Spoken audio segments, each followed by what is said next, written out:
Hello everybody, and welcome to Tommageddon, a show where all different kinds of multimedia will meet their day of reckoning. I'm your host, Tom. Listen now of a time long past. Long ago, in the days when 12-year-old Tom was first introduced to the game Dungeons & Dragons by a friend named Chris. Ever since tabletop gaming has been one of my favorite pastimes, despite the fact that I'm not particularly good at it because I have the mental acuity of a postage stamp. But that's besides the point. Around that time, I wandered into FYE at my local mall, still in the days when they carried VHS tapes. When sorcery thrived, and wild adventure was forever in the offing. And I encountered this gem, the Sword and the Sorcerer. For a young kid who had just become obsessed with D&D, how could I resist? I convinced my mom to buy it for me and then rushed home to engage in what was sure to become the most legendary of all movie nights. Actually, despite the fact that I loved this film as a kid, I don't really remember too much about it now. You know, well over a decade after the fact, so today, I'm gonna relive some fond childhood memories and review... The Sword and the Sorcerer. This is another film with an insanely epic trailer that just gets you frothing at the mouth for the cinematic masterpiece you're about to experience. A deadly sorcerer is called out of nightmare by a ruthless king driven into evil. Holy shit, that looks awesome! Big bad spellcaster vaporizing armies with fell magic. That's what I'm talking about! Tell us where he is and save us all. Just look at how they build up this sorcerer. Even the evil king is sitting here like, I done fucked up. The hero seems to be everything you could want in a movie like this. A rugged ladies' man swinging through windows and wreaking havoc. A titanic struggle between good and evil. Dungeons and dragons. Serpents and splendor. Wizards and witches, danger and desire. Ugh, my poor heart just can't take it. Let's start the movie already. We start out with Titus Cromwell, King of Aragon. landing on the rocky shores of Tomb Island. Boy, oh boy, do I wonder what he's gonna find there. He goes there in order to resurrect the demon sorcerer Zusha. He and his men break into the cave that holds Zusha's tomb, carved with screaming faces, and at which begins the ritual to... Sweet Jesus! Okay, some serious props here. This is all done with practical effects, because CGI didn't exist back in '82. And they're downright gruesome. The witch... Honestly, I find the most surprising part about this to be the fact that the guy who wrote the screenplay had to put pen to paper and form the sentence, and then the witch licked tomb sludge off the sorcerer's body. Cromwell tells Zusha that he needs his help conquering the kingdom of Aden? It's the richest kingdom in the world. Because... I want it. The sorcerer asks why Cromwell doesn't do it himself. I want a king with an army. And Cromwell reveals that his armies have been driven back by Aiden's King Richard 4 times. Cromwell's goon questions the sorcerer's power. How can we be sure a toad like you even has the power to aid us? So Zusha decides a demonstration is in order. Now, I don't want to tell the big, scary, heart-ripping demon wizard how to do his job, but wouldn't it have made more sense to rip out the heart of the guy who questioned you in the first place? I mean, now who's gonna lick off your tomb sludge? Just look at the balls on Cromwell here. Zusha just ripped out a woman's heart, still beating with his E.T. hand, dangles it in the man's face, and he decides to threaten him with a sword. Zusha promises Cromwell his kingdom, ominously stating that I too shall have what should be mine. Meanwhile, the wondrous kingdom of Adan was celebrating 20 years of peace and tranquility. Wait a sec. Didn't Cromwell just say he's thrown an army at this place on 4 separate occasions? That kind of sounds like the opposite of peace and tranquility. Here we get a look at... Wise, and strong King Richard. He looks like the Geico caveman! Ruling nations. So easy a caveman could do it. He shares a tender moment with Queen Blondie because, let's face it, her hair color is really the only thing we'll be remembering about her character, and we see that Zusha and Cromwell have defeated a full half of King Richard's armies. Cromwell figures he can take on the other half, so Zusha's services are no longer required. I feel like that's gonna come back and bite him in the ass later.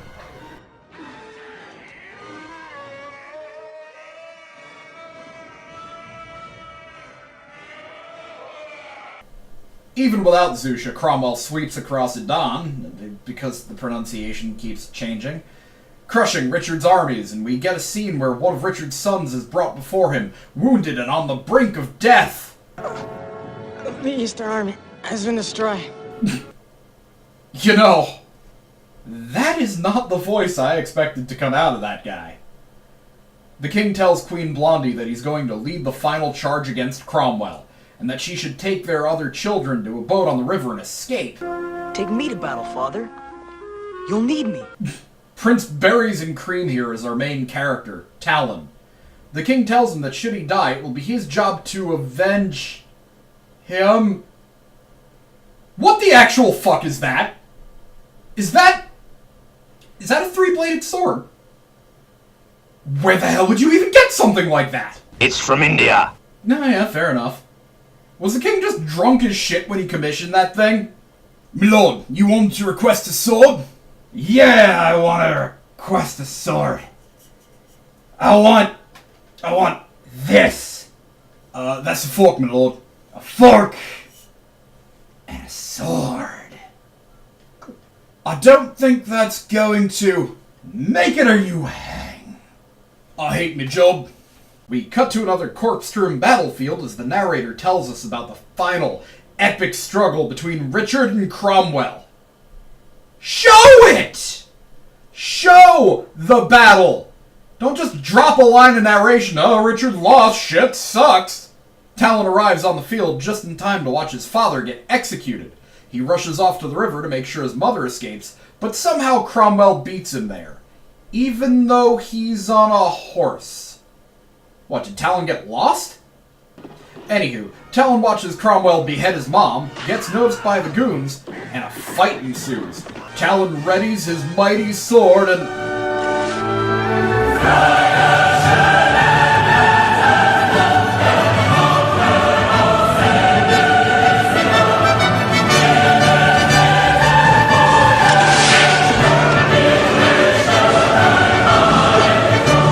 It's glorious! A wounded Talon escapes, and Cromwell orders his men to bring him back. I want him. But they don't find the young prince. The narrator tells us that 11 years pass, and legends have risen about a brave, fearless adventurer with a mysterious past who leads a band of mercenaries. That is by far the most unrealistic thing about this movie, in my opinion.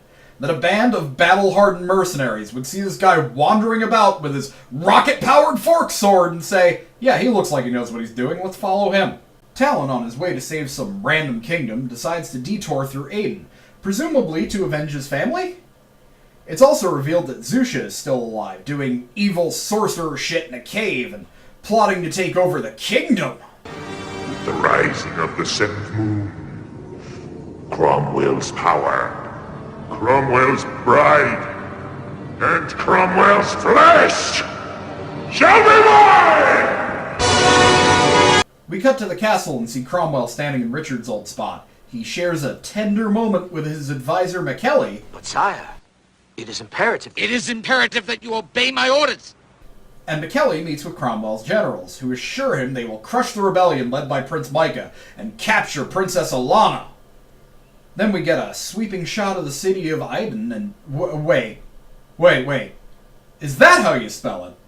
Talon arrives at the inn, and the innkeeper tells him of the rebellion and how he could either choose to sell his sword to... King Cromwell, the usurper, Lord Micah, the last legitimate heir to the throne. Micah and Alana are apparently considered the heirs to the throne because they're the children of King Richard's closest advisor. Pretty sure succession doesn't work like that. While Talon and his men get drunk, In the back of the inn, Prince Micah meets with McKelly, Cromwell's advisor, who it seems is a double agent working with the rebellion. He then heads over to the hideout to meet with his sister, and they settle in to make plans for the imminent rebellion. Cromwell's men bust down the door. Micah fights the soldiers to give Alana time to escape out the back, and is captured by Cromwell. Your rebellion is over! It turns out McKelly led Cromwell here because, psych, he's totally loyal to Cromwell. Glad to see that plot went nowhere. The princess, meanwhile, gets cornered at a dead end, and because this is an 80s action flick, the soldiers get ready to engage in some rapey hijinks. But Talon shows up and puts a stop to that by beating the shit out of the soldiers with... Seriously? A turkey leg? You probably shouldn't eat at a place that serves food tough enough to knock a man unconscious with. Because Talon seems a capable sort, Alana decides to hire him to help out the rebellion and free her brother by offering herself to Talon for a night. You want me to snatch your brother from the king's dungeons for one night with you? Now, that's a slim bounty for such a task. Why, you bastard! He agrees to the terms, and then, according to the background music, it's all very romantic. This movie really knows how to set a tone. Alana receives word that a group of her soldiers are being held up in a cave by Cromwell's Red Dragon archers, and that trying to save them would be suicide. She decides to send Talon, who, with a little convincing, decides it sounds like a real blast. As soon as he leaves, Cromwell's men kick in the door, grab Alana, because rather than try to find a new location for secret meetings, she decided to use the same inn from before, the one that's obviously been compromised. Your dumbass deserves to get captured! We cut to the cave where the rebels are hiding as the Red Dragon archers line up outside. The Red Dragons start pouring oil into the mouth of the cave and lighting the tips of their arrows with torches shaped like fire-breathing dragons. While they're distracted, preparing to barbecue the rebels, Talon sneaks up behind them, pours a bucket of their own oil at their feet, and puts a torch to it, killing all the archers in one fell swoop. Wait a sec. This scene was in the trailer, but they made it look like the Sorcerer killed them all with magic. Disappointed! Next you'll be telling me this movie doesn't have any actual dragons either. The rebels rescued by Talon lead him to the entrance to the castle sewers so he can sneak inside. Meanwhile, Cromwell gloats over Alana. She knees him in the junk and he threatens to kill her brother if she doesn't marry him. Man, he walked off that nutshot like it was nothing. That'd been me, I'd be making my threats from the ground. Cromwell heads down into the dungeons with his consort to watch Micah get tortured, because apparently he's into some weird shit. I want him. Turns out Cromwell believes Zusha is actually the one who orchestrated the rebellion, using Micah as a pawn. He questions Micah on Zusha's whereabouts, but Micah has no idea what he's talking about. You tell us where he is and save us all. You're mad. Down in the sewers, our hero finds his way into the dungeons. He goes on ahead while the rebels wait for him and guard the exit, but they end up getting captured by the castle guards. Because apparently every time Talon leaves a room, Cromwell's men immediately break into it and start stabbing and/or kidnapping people. One of Cromwell's soldiers tries to grab Talon, but he gets tossed through the flimsiest door in any dungeon ever. Talon disguises himself as the soldier and sneaks. Or not. The fuck was the point of the costume change then? Here he finds the men he left behind, captured and in cells, even though he clearly started out ahead of them. I guess he got lost again. Talon frees everyone in the dungeon, including an old man. My name is Esther Devereux. I was once Cromwell's architect. After I built this castle... Okay. Hold the fuck up. What do you mean after you built this castle? Cromwell conquered Edan. The castle was already here. Some guards tell Cromwell, who has apparently fallen asleep in the torture chamber, I want him. that the prisoners have all escaped. Cromwell rushes off to deal with it, first ordering a guard to kill the prince and his consort. Does Cromwell even have a reason or motivation for half the shit he does? Or is he just supposed to come across as hand-wringing, mustache-twirling evil? Turns out the consort is sympathetic to the rebellion, and she starts trying to free Micah, but Cromwell's guard shows up to take care of business. Turns out it's Talon, and he frees Micah, gets him back to the rebels, then causes a distraction so they can escape. It's a pretty fun action scene. Talon leads the guards on a chase through the castle, leaping through windows, swinging on ropes, making out with random women. I just have one question. Why the hell doesn't he use his sword? He's clearly got one on his belt, but rather than use it to fight, he just punches the shit out of all the heavily armed castle guards. The music for this chase scene is awesome. It kind of reminds me of Indiana Jones. Eventually, Talon is cornered and draws his sword, preparing to fight his way out, but Cromwell steps forward to challenge him, believing him to be Zusha in disguise. Of course, Talon recognizes the man who murdered his whole family and agrees to the duel. Cromwell almost immediately shatters Talon's stolen sword, so he goes and steals another one. But it doesn't really matter because they both lose their swords, fall off a cliff into a pond, and start a dagger fight in the water. Just as it looks like Talon has the upper hand, McKelly sneaks up behind him and knocks him out, and he's captured. When we cut to the next day, we see Prince Micah being nursed back to health while his men tell him that Alana is set to marry Cromwell that evening, and Talon is to be crucified at the party. Talon's men also learn of Talon's impending execution and prepare to storm the castle to save him, aided by a group of pirates that Talon crossed paths with in the past. Because everyone in this movie apart from Talon apparently has the world's best timing, the king's consort Talon saved along with Micah shows up at the whorehouse where the men are plotting and tells them, I know the way into the castle. Epic music builds while our new alliance vows to free their friend. Then we slam cut to the dungeons where all of the mercenaries have been captured. I've got to give some credit. This is pretty funny.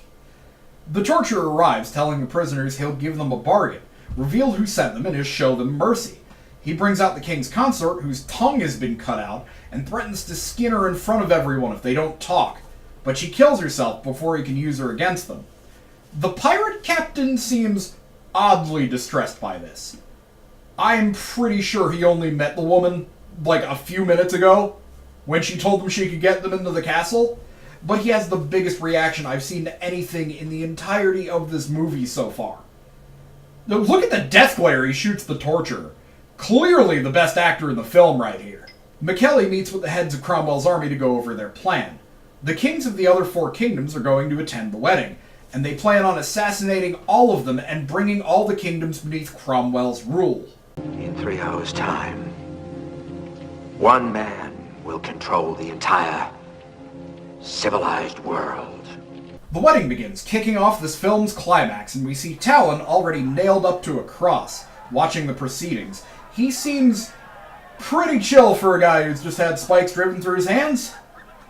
2 of the other kings recognize Talon because he apparently helped them out at one point or another, and they resolve to save his life, even if it brings about war with Cromwell. We owe that man too much to let him die like some dog at the hands of Cromwell. Yes, but the treaty! Damn the treaty! The wedding ceremony begins. Meanwhile, back in the dungeons, women from Cromwell's harem free all the prisoners, because they want to help Talon for some reason? The men arm themselves and start to wreak havoc, starting with the pirate captain killing the torturer by... Okay, you do realize that thing is pedal-powered, right? Stop fucking pedaling! But no, you can hear the torturer still pumping away while his face is being driven into this thing. It's like he's just realized what movie he's in and wants to end it all. Anywho, back at the banquet, we see the priest has gotten to the vows and archers make ready to kill everyone in the banquet hall. But before Alana can say I do, Talon uncrucifies himself like a Viking Jesus, and all hell breaks loose. Talon's men charge in and start killing soldiers. We get some shots of Talon being epic, slaughtering guards only moments after being crucified. Then one of his men throws him his tri-bladed sword and retreated to a pretty cool looking shot of him throwing himself into a crowd of enemies, sword a-chopping. We cut to Cromwell as he tries to escape, dragging the princess with him, but Talon jumps out from behind a wall and cuts him off. The only surprise here is that Talon managed to reach a destination before somebody else.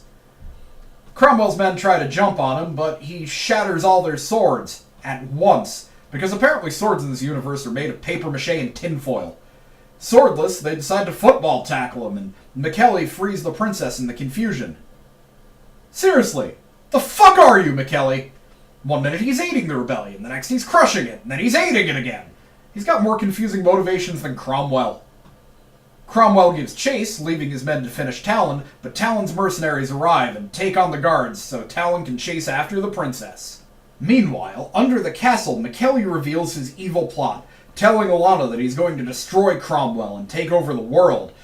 You know, there's 10 minutes left of this film, and I can't help but notice something is missing. Something big, wrinkly, and played by Richard Mull. Wonder what it could be. Oh yeah, the Sorcerer! The Sorcerer in the movie titled The Sword and the fucking Sorcerer! Oh, holy shit! McKelly was the Sorcerer, apparently, the whole time, and he's been secretly pulling the strings. Okay, I can dig it. I wish we didn't wait until literally the last minute to drop the reveal, but okay. Cromwell shows up and attacks him, but the Sorcerer makes pretty light work out of him, starting to do that crazy heart-ripping thing from the beginning of the film. Does Zusha only know that one spell? A snake starts to wrap itself around Milana because... reasons? And Talon shows up to save the princess and stab Cromwell. This leads to one of my favorite lines in the film. I have no quarrel with you. Out of my way. Cromwell is mine! Now we have a quarrel. The Sorcerer starts trying to rip out Talon's heart, but he resists it. Are you serious?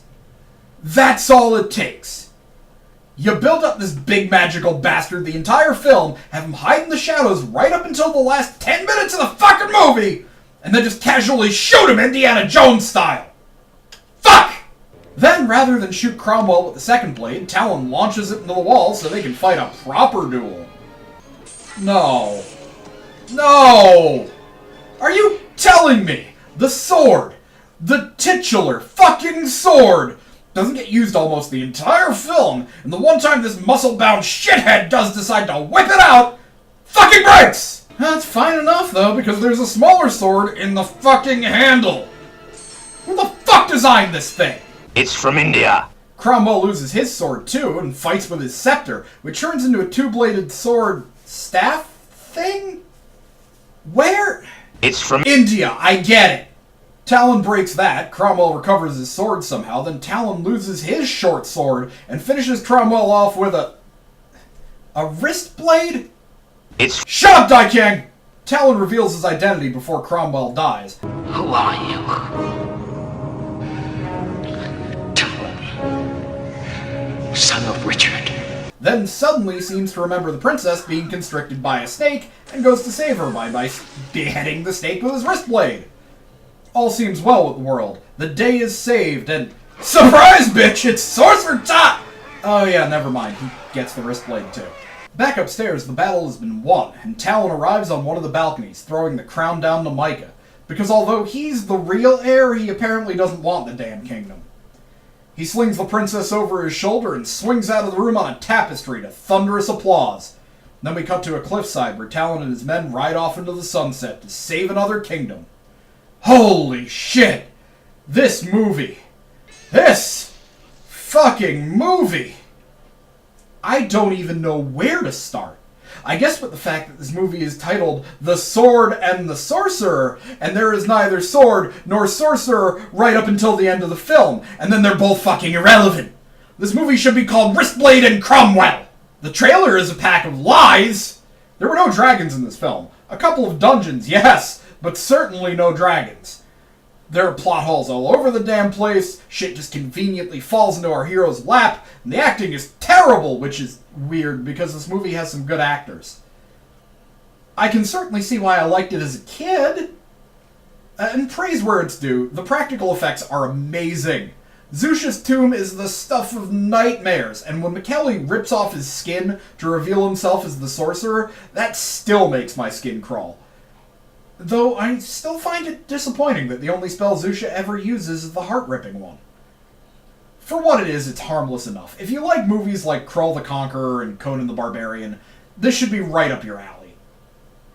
Wait, this movie has a sequel? I'll be damned. So it does. Made in 2010, 28 years later. It stars Kevin Sorbo and also has Lee Horsley reprising his role as Talon.